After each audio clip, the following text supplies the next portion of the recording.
ثانی حضرت عمر فاروق رضی اللہ عنہ تاریخ عالم نے ہزاروں جرنیل پیدا کیے، لیکن دنیا جہاں کے فاتحین سیدنا عمر فاروق رضی اللہ عنہ کے سامنے طفل مکتب لگتے ہیں، اور دنیا کے اہل انصاف سیدنا عمر فاروق رضی اللہ عنہ کی عدل پروری کو دیکھ کر جی کھول کر ان کی تعریف میں رت اللسان ہیں۔ دوستو، میرا نام ہے محمد یوسف، آپ میرا یوٹیوب چینل دیکھ رہے ہیں جناب آفیشل۔ دوستو، آگے بڑھنے سے پہلے گزارش ہے کہ آپ ہمارے چینل کو سبسکرائب کر دیں تاکہ ہماری ہر نئی آنے والی ویڈیو کا نوٹیفیکیشن آپ کو ملتا رہے۔ تو چلتے ہیں اپنی ویڈیو کی طرف۔ دوستو، امیر شریعت سید عطا اللہ شاہ بخاری رحمہ اللہ علیہ نے ایک سوال کے جواب میں فرمایا تھا کہ عمر رضی اللہ عنہ مراد رسول صلی اللہ علیہ وسلم ہیں، یعنی دیگر صحابہ کرام رضی اللہ عنہم مرید رسول صلی اللہ علیہ وسلم ہیں، اور عمر فاروق رضی اللہ عنہ مراد رسول صلی اللہ علیہ وسلم ہیں۔ ایک عالم نے کیا خوب کہا کہ عمر رضی اللہ عنہ پیغمبر اسلام صلی اللہ علیہ وسلم کے لیے عطائے خدا بندی تھے۔ ان کے علاوہ اور بھی بہت سے علماء اسلام، حکمائے اسلام اور مستشرقین نے اپنے لفظوں میں بارگاہ فاروقی میں عقیدت کے پھول نچھاور کیے ہیں۔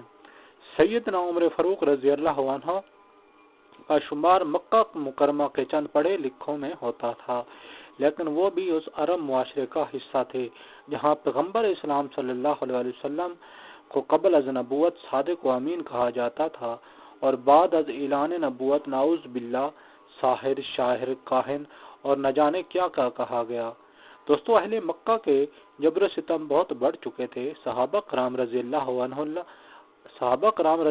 عنہم سر عام تبلیغ تو درکنار عبادت بھی نہیں کر سکتے تھے، چھپ کر دین اسلام کی تبلیغ و عبادت کی جاتی تھی۔ صحابہ کرام رضی اللہ عنہم کی تعداد اس وقت 39 تھی۔ ایک رات بیت اللہ کے سامنے عبادت کرتے ہوئے پیغمبر اسلام صلی اللہ علیہ وسلم نے اپنے پروردگار سے عجیب دعا کی، مانگی بھی تو عجیب شے مانگی۔ کسی کے وہم و گمان میں نہیں تھا کہ دعا میں یہ بھی مانگا جاتا ہے۔ اسلام کی بڑھوتری کی دعا کی جاتی ہے، اہل مکہ کے ایمان لانے کی دعا کی جاتی، دنیا اسلام میں اسلام کی اشاعت کی دعا کی جاتی، یا اہل مکہ کے ظلم و ستم کی بندش کے لیے ہاتھ اٹھائے جاتے۔ لیکن میرے عظیم پیغمبر صلی اللہ علیہ وسلم نے دعا کی کہ اے اللہ، عمر بن حشام اور عمر بن خطاب میں سے کسی کو اسلام کی عزت کا ذریعہ بنا۔ نبی کریم صلی اللہ علیہ وسلم نے مکہ مکرمہ میں 2 لوگوں کو نامزد کیا اور فیصلہ خدائے علام الغیوب پر چھوڑ دیا۔ اللہ ان دونوں میں سے جو تجھے پسند ہو وہ دے دے۔ اللہ تبارک و تعالی نے پیغمبر اسلام صلی اللہ علیہ وسلم کی دعا کو شرف قبولیت سے نوازا، اور اسباب کی دنیا میں سیدنا عمر فاروق رضی اللہ عنہ کے اسلام لانے کا سبب یہ بنا کہ ایک روز تیک برہنہ لیے جا رہے تھے، راستہ میں بنو زہرہ سے تعلق رکھنے والا ایک شخص ملا جس نے پوچھا، عمر خیریت ہے، کہاں کا ارادہ ہے؟ کہنے لگے، محمد کو قتل کرنے جا رہا ہوں، اس نے نئے دین کا اعلان کر کے مکہ والوں میں تفریق کر دی ہے، کیوں نہ اس قصہ کو آج ہی ختم کر دوں۔ بنو زہرہ سے تعلق رکھنے والے شخص نے کہا، عمر، اگر تم نے ایسا کیا تو کیا بنو ہاشم، بنو زہرہ تم سے انتقام نہیں لیں گے؟ کہنے لگے، لگتا ہے کہ تم بھی اس نئے دین میں شامل ہو چکے ہو۔ انہوں نے کہا، پھر پہلے اپنے گھر کی خبر تو لو، تمہاری بہن اور بہنوئی مسلمان ہو چکے ہیں۔ جلال میں نکلنے والے عمر سیدھا بہن کے گھر پہنچتا ہے۔ یہاں سیدنا خباب بن علارت رضی اللہ عنہ ان کے بہنوئی وہ بہن کو سورۃ طہ پڑھا رہے تھے۔ باہر سے آواز سنی اور دروازہ پر دستک دی۔ اندر سے پوچھا گیا، کون ہے؟ عمر نام سنتے ہی سیدنا خباب رضی اللہ عنہ چھپ گئے۔ عمر نے آتے ہی پوچھا، تم لوگ کیا پڑھ رہے تھے؟ انہوں نے بات ٹالتے ہوئے کہا، ہم آپس میں باتیں کر رہے تھے۔ کہنے لگے، میں نے سنا ہے تم نئے دین میں شامل ہو گئے ہو۔ بہنوئی نے کہا، عمر، وہ دین تیرے دین سے بہتر ہے۔ عمر نے جیسے ہی یہ بات سنی تو جس دین پر ہے یہ گمراہ راستہ ہے، بس سننا تھا کہ بہنوئی کو دے مارا زمین پر۔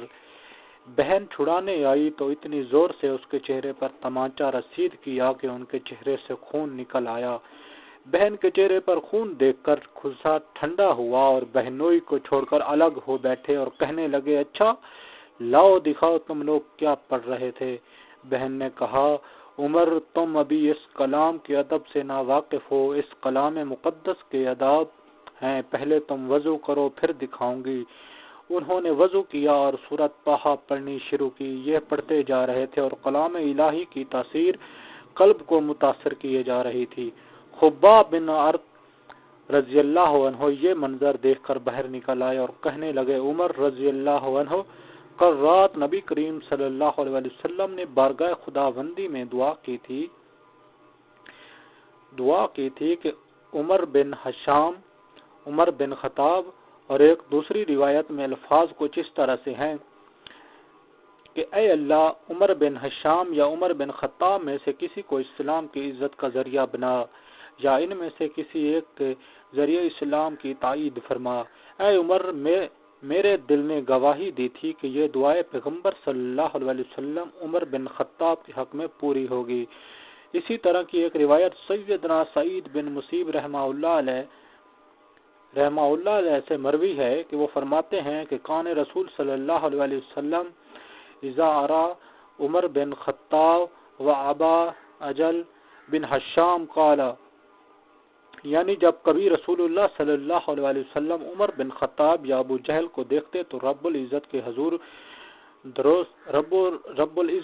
حضور دست دعا دراز کرتے ہوئے فرماتے اے اللہ ان دونوں میں سے جو تیرے نزدیک زیادہ پسندیدہ ہے اس سے اپنے دین کو قوت عطا فرما۔ سیدنا خباب بن عرط رضی اللہ عنہ سے سیدنا عمر رضی اللہ عنہ کہنے لگے اچھا تو مجھے بتاؤ محمد صلی اللہ علیہ وسلم کہاں ہیں، میں ان سے ملنا چاہتا ہوں۔ انہوں نے بتایا کہ صفا پہاڑی پر واقع ارقم رضی اللہ عنہ کے مکان میں قیام پذیر ہیں۔ سیدنا عمر رضی اللہ عنہ چل پڑے۔ درے پر مقیم صحابہ کرام رضی اللہ عنہم نے جب دیکھا کہ عمر آ رہا ہے اور ہاتھ میں ننگی تلوار لیے ہوئے ہے تو گھبرائے ہوئے حضرت صلی اللہ علیہ وسلم کو بتایا۔ وہیں اسد اللہ اور رسول سیدنا حمزہ بن عبد المطلب رضی اللہ عنہ بھی تھے۔ وہ فرمانے لگے کہ آنے دو، اگر ارادہ نیک ہے تو خیر ہے اور اگر ارادہ صحیح نہیں تو میں اس کی تلوار سے اس کا کام تمام کر دوں گا۔ جب سیدنا عمر رضی اللہ عنہ وہاں پہنچے تو پیغمبر اسلام صلی اللہ علیہ وسلم پر نزول وحی جاری تھا۔ چند لمحوں بعد آپ صلی اللہ علیہ وسلم نے عمر رضی اللہ عنہ سے فرمایا اے عمر تم کس چیز کا انتظار کر رہے ہو، کیا ابھی وقت نہیں آیا کہ تم اسلام قبول کرو؟ بس یہ سننا تھا کہ فوراً کلمہ شہادت پڑھتے ہوئے دائرہ اسلام میں داخل ہو گئے۔ صحابہ رسول صلی اللہ علیہ وسلم نے حضرت عمر رضی اللہ عنہ کہ اسلام لانے کی خوشی میں زور سے نعرہ تکبیر بلند کیا کہ صحن کعبہ میں بیٹھے ہوئے کفار و مشرکین نے بھی سنا اور اس نعرے کی آواز سے وادی مکہ گونج اٹھی۔ پھر نبی رؤوف الرحیم صلی اللہ علیہ وسلم نے سیدنا عمر رضی اللہ عنہ سینہ مبارک پر دست اقدس رکھا اور دعا فرمائی اللہم اخرج ما فی صدر من غل و عید لا ایمانا، یا اللہ اس کے سینے میں جو کچھ میل کچیل ہو وہ دور فرما۔ دوستو یہ تھی ہماری آج کی ویڈیو۔ اگر آپ کو ہماری ویڈیو اچھی لگی ہو تو ویڈیو کو لائک کر دیں، چینل کو سبسکرائب کر دیں تاکہ ہماری ہر نئی آنے والی ویڈیو کو آپ بر وقت دیکھ سکیں اور ہماری ویڈیو کا نوٹیفیکیشن آپ کو مل سکیں۔ دوستو ملتے ہیں ایک نئی ویڈیو کے ساتھ، تب تک اپنا بہت سارا خیال رکھیے گا۔ اللہ حافظ۔